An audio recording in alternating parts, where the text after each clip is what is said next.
وقتی خوابی چقدر معصومی موشه بوده.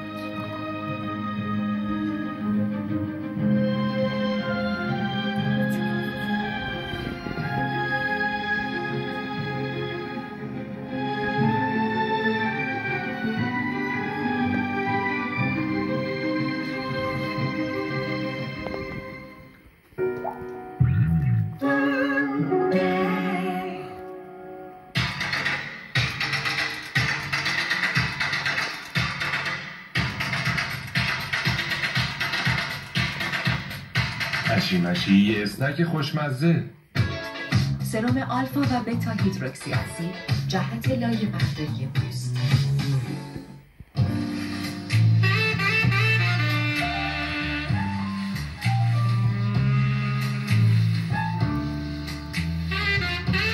Cake made for me and you.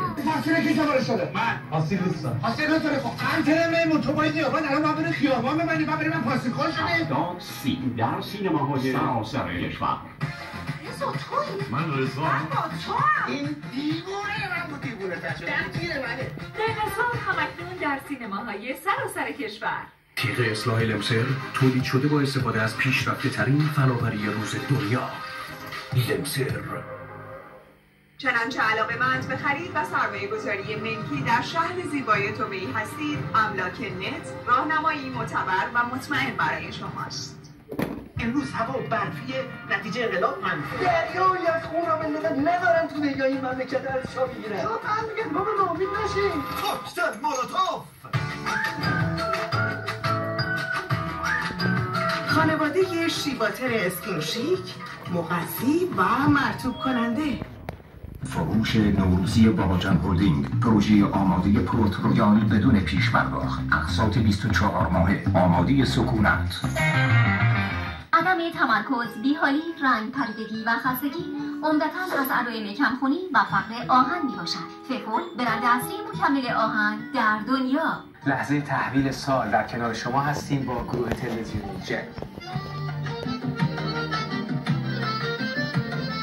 با ما همراه باشید با ویژه برنامه نوروزی گروه تلویزیونی جم Sponsored by ایوری.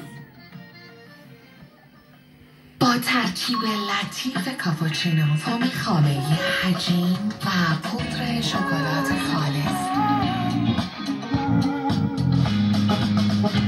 هر روز میتونه یه روز خوب باشه. سوالات رایج مصرف کنندگان ففول.